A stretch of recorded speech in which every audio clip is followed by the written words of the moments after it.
Welcome मेरे बच्चों। हिंदी बोधशिला के यूट्यूब चैनल पर आप सभी का स्वागत है। आज से हम लोग यूपी पुलिस का फ्री ऑफ कास्ट बैच प्रारंभ कर रहा हूं, जो आप लोगों के लिए है। इसमें आज जो पहली क्लास है, तो इस नाते आपके सिलेबस में हिंदी का कितना पार्ट आ रहा है, क्या क्या आ रहा है, उसमें क्या पढ़ें, कितना पढ़ें और कैसे पढ़ें, 3 बिंदु पर हम ध्यान देंगे। क्या पढ़ें, कितना पढ़ें और कैसे पढ़ें। क्योंकि मेरे बच्चों याद रखिएगा कि ये परीक्षाएं विद्वत्ता की नहीं, बुद्धिमत्ता की हैं। इसमें आयोग आपका विद्वत्ता का ज्ञान नहीं करता कि आप कितने बड़े विद्वान हैं, इससे आयोग का कुछ लेना देना नहीं है। आप कितने बड़े बुद्धिमान हैं, आयोग का इससे मतलब है। तो इसी मेथड से वो आपसे प्रश्न भी करेगा। प्रश्न आपका सब्जेक्ट बेस भी हो सकता है, कॉन्सेप्ट बेस भी हो सकता है, क्योंकि यहां विद्वत्ता से मतलब नहीं, बुद्धिमत्ता से मतलब है। अतः क्वेश्चन कितने प्रकार से घुमा दिया जाएगा, ठीक है, इसका आपको अंदाजा नहीं है। तो आते हैं, हम सबसे पहले शुरू करते हैं कि आपके यूपीपी में जो सिलेबस है वो कितना है और कैसे इसको पढ़ा जाए। देखो मेरे बच्चों, यहाँ पर जो हिंदी के सिलेबस दिया हुआ है, इसमें आपको एक बता रहे हैं श्रीमान जी,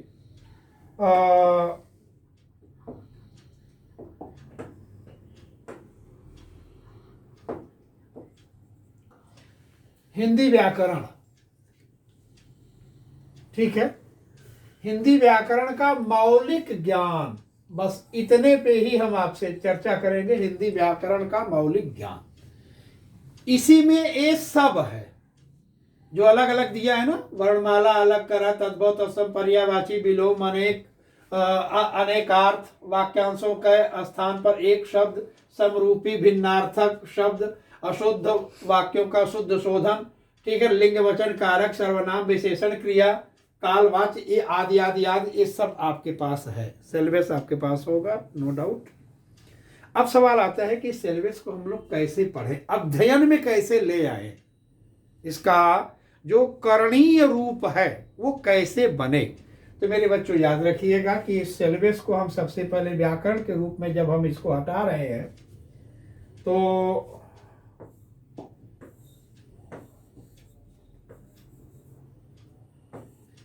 भाई ये कैसे हटेगा भाई, क्या हो रहा है, ठीक है। तो इसमें सबसे पहले हम लेकर के आपको व्याकरण की बात करते हैं मेरे बच्चों। तो व्याकरण की जब स्थिति बनेगी, तो याद रखिएगा ये जो व्याकरण है इसको आपको 4 पार्ट में बांटना पड़ेगा। व्याकरण को हम 4 पार्ट में लेकर के आ जाएंगे। पहला पार्ट इसका हो जाएगा वर्ण, ठीक है मेरे बच्चों।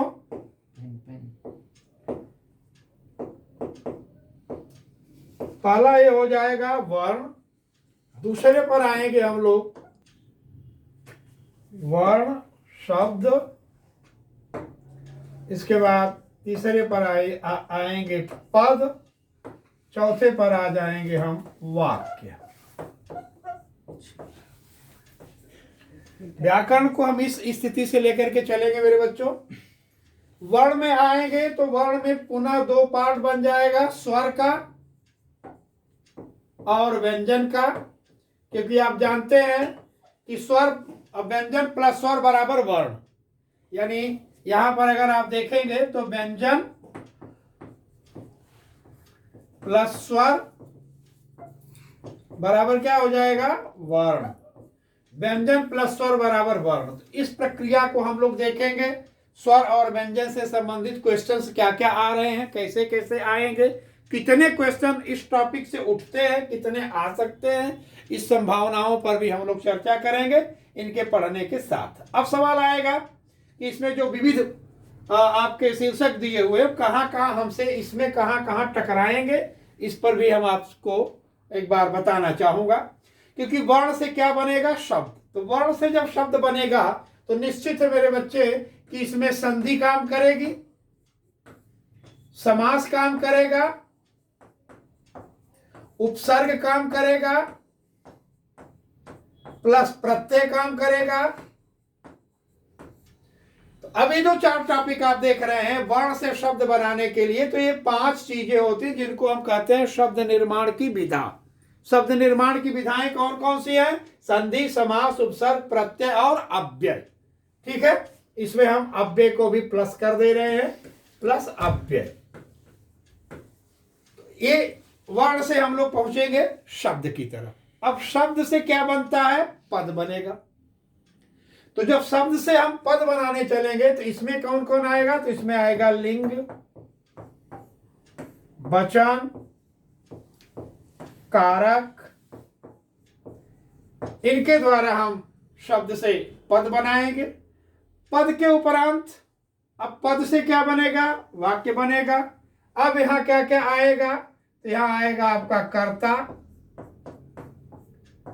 कर्म, क्रिया।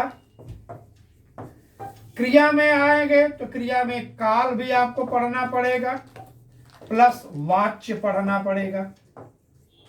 वाच्य हला आप में है नहीं, ठीक है, तो इसलिए वाच्य को हम यहां हटा दे रहे हैं।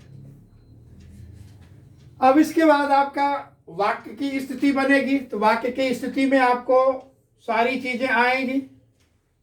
वाक्य निर्माण आपको करना होगा, जिसमें आप यहां पर देख रहे हो है सर्वनाम, क्रिया हो गया, उपसर्ग, प्रत्यय, संधि, समास, विराम चिन्ह। अब यहाँ विराम चिन्ह, मुहावरे, लोकोक्ति, ये सब के सब आपके वाक्य की स्थिति बनाएगी। वाक्य में आप आएंगे तो इसमें रचना प्लस भेद जो आप में यहां दिया हुआ है। तदुपरांत आगे बढ़ेंगे। आगे बढ़ने के बाद आपको विविध में सब कुछ आ जाएगा। ये जो विविध देख रहे हैं, ये विविध में सब कुछ आपको पढ़ना पड़ेगा। तो ऐसी स्थिति से मेरे बच्चों हम लोग 4 स्टेप बनाएंगे व्याकरण का। 4 स्टेप में आपका वर्ण का स्टेप आएगा, शब्द का स्टेप आएगा, पद का स्टेप आएगा और वाक्य का स्टेप। सारे के सारे आपके जो शीर्षक हैं हमको यहीं पर मिल जाएंगे। एक चैनल के थ्रू, एक सीक्वेंस के थ्रू हम लोग इसका अध्ययन करेंगे। तदुपरांत जो स्थिति आपकी बनेगी वो स्थिति आपकी बन रही है रस, छंद और अलंकार का। ठीक है, रस, छंद, अलंकार। ये रस, छंद, अलंकार जो आप देख रहे हैं मेरे बच्चों, इनको काव्य का वह भाग जो लिटरेचर से संबंधित होता है, इसलिए इसको काव्य शास्त्र बोलते हैं। इसे रस, छंद, अलंकार को क्या बोलते हैं? काव्य शास्त्र। ये काव्य का पार्ट होता है। इनके ऊपर हम लोग चर्चा करेंगे। रस पर संभावित प्रश्न, इनके स्वरूप, इनके रस सिद्धियां, रसांग, ये सब देखेंगे। छंद और अलंकार, इसका आपके साथ अध्ययन और पठन पाठन चलेगा। मुख्य आपका यहाँ इसमें आएगा जिसमें है अपठित। अपठित में आपके 5 क्वेश्चंस आ जाएंगे मेरे बच्चों। शीर्षक का चयन करना, संक्षेपण करना, सारांश देना या आशय स्पष्ट करना।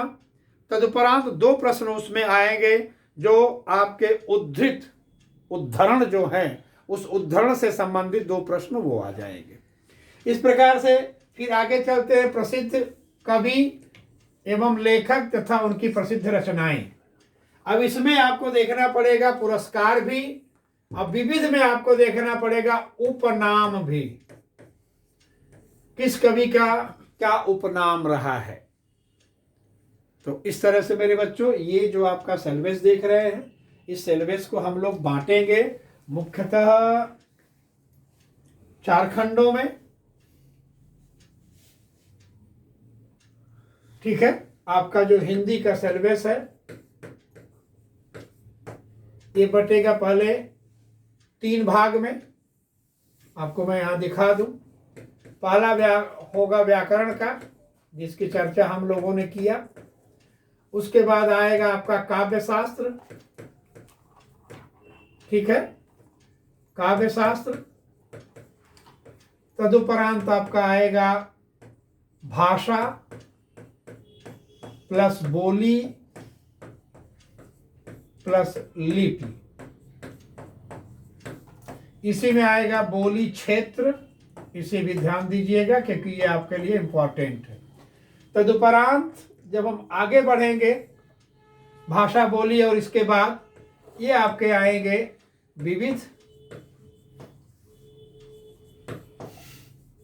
विविध में आपका रचना, पहले रचनाकार होगा प्लस रचनाएं। तदुपरांत आएगा उपाधि, किस कवि की कौन कौन उपाधियां थी। इसके बाद आएगा पुरस्कार, किसको कौन कौन पुरस्कार कब कब मिला, पुरस्कार प्लस तिथि, यानी जिसको हम समय कहते हैं, किस समय में किसको कौन कौन से पुरस्कार प्राप्त हुए। ठीक है, तो इस प्रकार से व्याकरण में अभी आपने देखा है, तो व्याकरण में शब्द है, वर्ण है, शब्द है, पद है, वाक्य है, यहाँ आएंगे। काव्य शास्त्र में आएंगे तो इसमें आ जाएगा रस, छंद और अलंकार। इसका वर्णन हम लोग यहाँ देखेंगे। भाषा बोली और लिपि तथा बोली का क्षेत्र। भाषा में ही एक आएगी आपका उपभाषा। उपभाषा जब पढ़ेंगे तो इनके अपभ्रंश आपको पढ़ना जरूरी हो जाएगा। अपभ्रंश के माध्यम से फिर हम लोग इस क्षेत्र को देखना शुरू करेंगे, कैसे कैसे क्या हो रहा है। लिपि का इतिहास आएगा, ठीक है, इससे कोई बहुत ज्यादा क्वेश्चन नहीं बनता है। सब मिलाकर के लिपि से संबंधित 3 प्रश्न आते हैं आपके लेवल पर, वो भी कभी पूछता है कभी नहीं पूछता है। तो इस तरह से आपके सामने आपके सिलेबस का विवरण प्रस्तुत हुआ मेरे बच्चों। कल से आपकी क्लास हम रेगुलर करेंगे। इस बीच में आपको एक सुविधा और मैं प्रोवाइड कर रहा हूं कि जिस तरह से हिंदी की क्लास आपको फ्री ऑफ कॉस्ट उपलब्ध हो रही है हिंदी बोधशिला के इस चैनल पर, उसी तरह से आपके रीजनिंग की क्लास भी इसी चैनल के माध्यम से आपको फ्री ऑफ कॉस्ट प्रोवाइड किया जा रहा है। और मैं आप लोगों के सामने उस टीचर को प्रस्तुत भी कर रहा हूं। अंबिका मैडम है, ये आपके लिए भाई कई सिविल की क्लासेस में पढ़ाती हैं, अच्छा अनुभव है। अब आपके सामने कैसा प्रदर्शन इनका होता है विषय का, वो आप स्वयं देखिए, स्वयं उसका निर्णय कीजिए। ठीक है, तो ये हैं हमारे संस्था में आपके रीजनिंग की अध्यापिका, और अपना सिलेबस और ये चीज़ें अब आपसे चर्चा में आएंगी। ठीक है बच्चों, चलिए बेटा।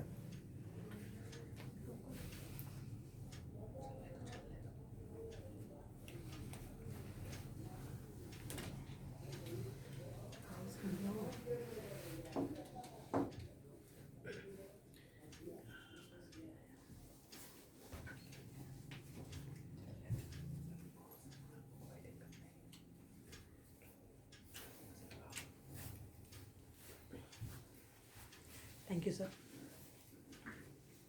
Hello sir, good evening. आप सभी लोगों को यहाँ पे यूपी पुलिस के लिए जो भी हमारा रीजनिंग का सेक्शन है, रीजनिंग बेसिकली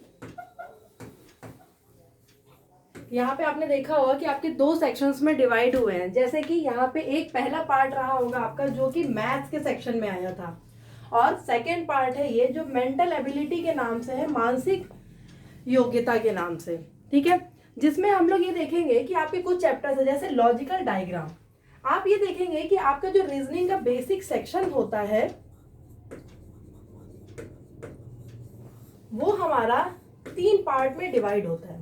पहला वर्बल, ठीक है, दूसरा होता है हमारा नॉन वर्बल का, और तीसरा होता है हमारे स्टेटमेंट के क्वेश्चंस।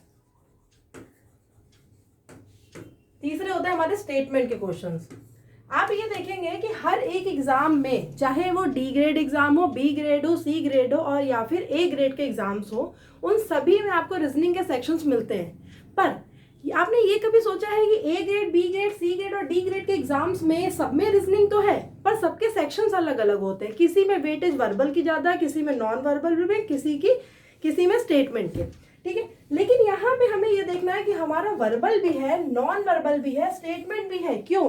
क्योंकि आप जिस एग्जाम की तैयारी करने जा रहे हैं उसमें आपको सबसे पहले आपको सोसाइटी के साथ में अटैच होना है, वहाँ पे क्या कंडीशंस हुई हैं वो आपको देखना है। इसके अलावा आपके साथ में जो क्रिमिनल्स हैं या फिर आपको जिसके साथ में बिहेव करना है, जिनसे बात करना है आपको, क्योंकि फर्स्ट इंप्रेशन आपका पढ़ना है। वहाँ पे अगर किसी ने बोला भैया 5 मिनट पहले भी यहाँ से चोर भाग गया है, किधर भागा है? चोर लंगड़ा है तो किस स्पीड में भागा होगा? तो हमें इन सब चीज़ों को देखने के लिए क्या क्या चीज़ें पढ़नी है? हमें क्लॉक पढ़ना है, हमें डायरेक्शन पढ़ना है, हमें ब्लड रिलेशन पढ़ना है, क्योंकि आपको फर्स्ट आप ही का इंप्रेशन होगा कि आप किसी के सामने प्रेजेंट हो रहे हो, चाहे वो सही इंसान हो चाहे वो गलत इंसान हो, आपका कैसा डिसीजन मेकिंग होगा। इन चीज़ों को देखने के लिए गवर्नमेंट आपसे रीजनिंग का सेक्शन क्लियर करवाती है। हम इसमें ये देखेंगे कि आप किस तरीके से सॉल्व करते हैं। चलो भाई, सबसे पहले ये देखो कि हमारे चैप्टर में क्या क्या आ रहा है। सबसे मेन आ रहा है हमारा logical diagram, diagram based question होगा ये हमारा। इसके अलावा हमारा सिंपल रिलेशनशिप, परसेप्शन टेस्ट, क्या प्रत्यक्ष ज्ञान आपका बोध कैसा है, वर्ड फॉर्मेशन जिसको हम लोग अल्फाबेट्स के साथ में सॉल्व करेंगे, लेटर एंड नंबर सीरीज जो कि हमारा या तो अल्फाबेटिकल भी हो सकता है, न्यूमेरिकल भी हो सकता है और अल्फाबेट और न्यूमेरिक के साथ में भी हो सकता है, ठीक है। इसके बाद देखते हैं वर्ड एंड अल्फाबेट एनालॉगी। आपको एनालॉगी इसमें ये बताना होता है कि हमारा समरूपता किन चीजों की हो रही है, ठीक है। इसके बाद कॉमन सेंस टेस्ट, आप कैसे, आपका सेंस कैसा है, आप प्रेजेंटेशन कैसे दे पा रहे हो, आपका डायरेक्शन कैसा आपका सेंस है, डायरेक्शन के बारे में आपको कितना जानकारी है कितना नहीं, हम इस पे बात करेंगे। लॉजिकल इंटरप्रिटेशन ऑफ डाटा जिसको हम लोग DI भी बोलते हैं। फोर्सफुलनेस ऑफ आर्ग्यूमेंट, प्रभाव तर्क, आपकी बात में कितना लॉजिक है, कितना आप किस प्रभाव से बात कर रहे हैं, हम इनके क्वेश्चंस भी करेंगे। डिटर्मिंग इम्प्लीमाइड मीनिंग, अंतर्निहित भावों का विनिश्चय करना, किसी बात के बीच में क्या सेंस है, उसमें क्या डिटर्मिनेशंस है, हम इस पे बात करेंगे। इसके बाद देखो हमारा ये मेन रीजनिंग का सेक्शन आता है जिसको आपके सेक्शनल प्रॉपर एक उन्होंने डिवाइड कर रखा है। इसमें भी हमारे 2 पार्ट है, एक IQ के नाम से, दूसरा रीजनिंग एबिलिटी के नाम से। इसमें क्या डिफरेंस है कि आपका IQ, आपका लॉजिक, आप 1 सेंस में 1 क्लिक में आपके आंसर क्या क्लिक होते हैं, इसके लिए आपका IQ चेक करना है कि आपके सामने कोई इंसान आया वो सही है गलत है, या फिर अगर उसने बोला भैया वो दाएं भाग रहा है, वो उसने इधर मुंह करके बताया, आप उसके हाथ के हिसाब से जा रहे हो। अब दाहिना बायां आपका IQ किस लेवल का है, इस चीज को देखने के लिए यहाँ पे बात हो रही। इसमें हमें क्या क्या करना है, रिलेशनशिप एंड एनालॉगी जिसमें संबंध एवं आंशिक समानता, स्पॉटिंग आउट द डिसिमिलर्स। अब इसमें क्या है कि कोई एक छोटी छोटी चीजों को, उसमें हमें फिगर बेस्ड क्वेश्चंस करने होंगे। जैसे आपने बहुत सारे क्वेश्चंस देखे होंगे कि आपको एक ये क्वेश्चन बना दिया, उसने बोला कि ये पहला क्वेश्चन है, ये हमारा फिगर क्वेश्चन है, दूसरा फिगर ये हो गया कि दूसरे में उन्होंने ऐसे बना दिया, तीसरे फिगर में उसने ऐसे बना दिया। अब वो पूछेंगे चौथे फिगर में क्या होगा हमारे ऑप्शंस, तो ऐसे करके आपको 4 ऑप्शंस दे देंगे कि इसमें ये होगा, दूसरे में ये होगा,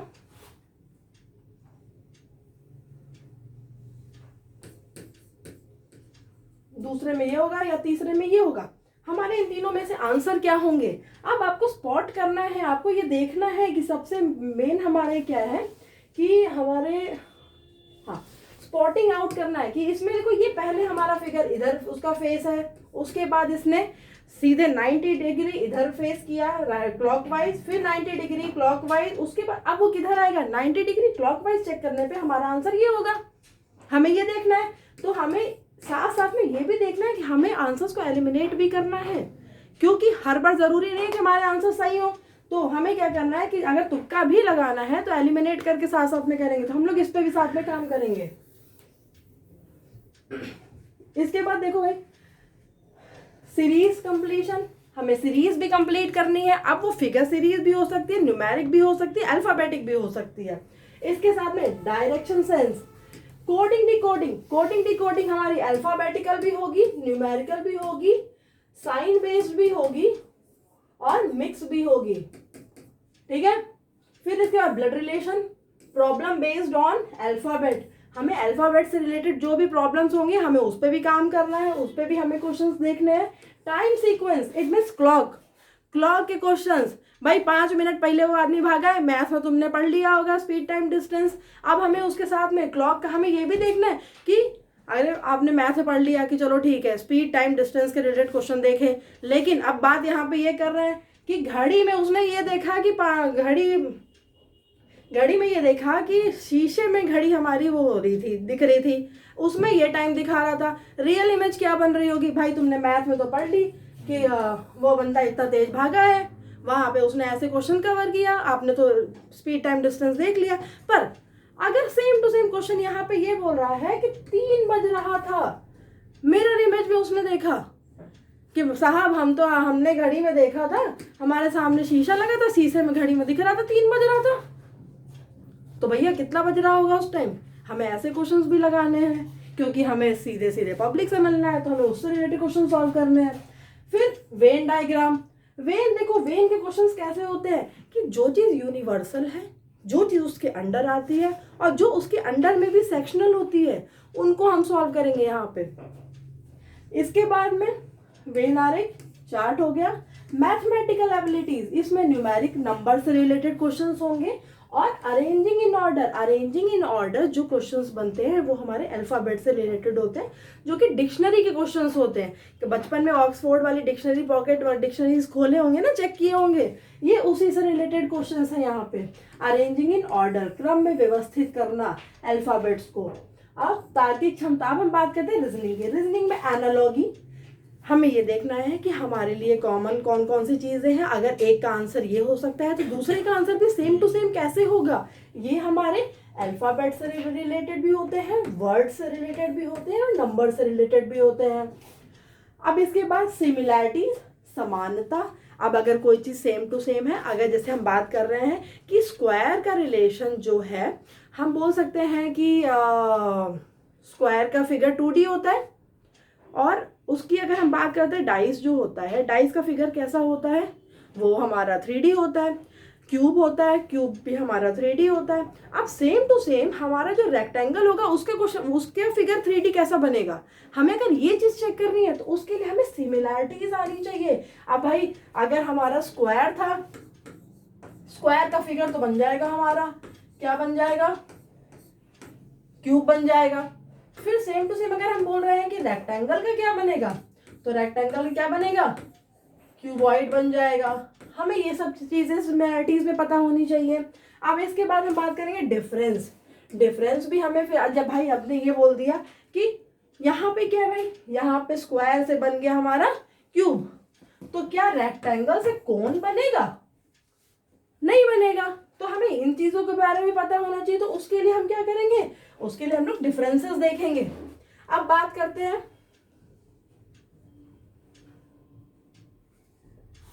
स्पेस विजुअलाइजेशन।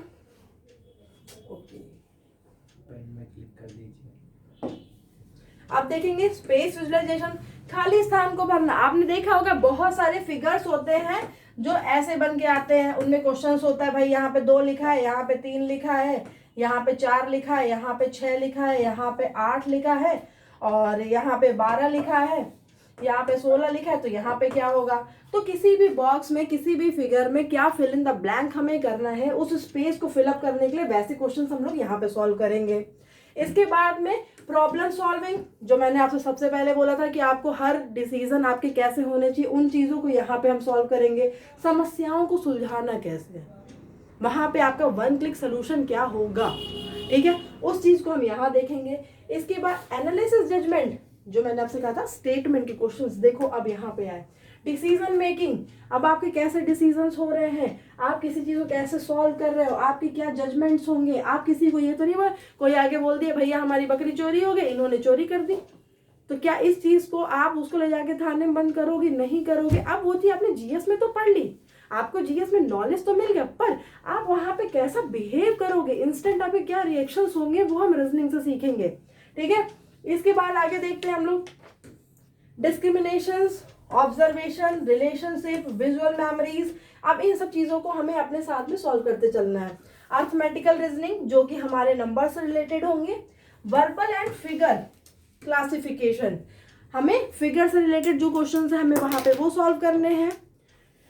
इसके बाद में अर्थमेटिकल नंबर सीरीज, जो नंबर से क्वेश्चंस होंगे, जैसे अल्फाबेट की सीरीज हम लोगों ने बात की थी वैसे न्यूमेरिकल सीरीज की बात होगी। Ability to deal with ability to deal with abstract idea and symbol and their relationship, अमूर्त विचारों व प्रतीकों तथा उनके संबंधों में सामंजस्य की क्षमता के बारे में भी हम लोग इन्हीं क्वेश्चंस के साथ में बात करेंगे। Okay, thank you sir, thank you.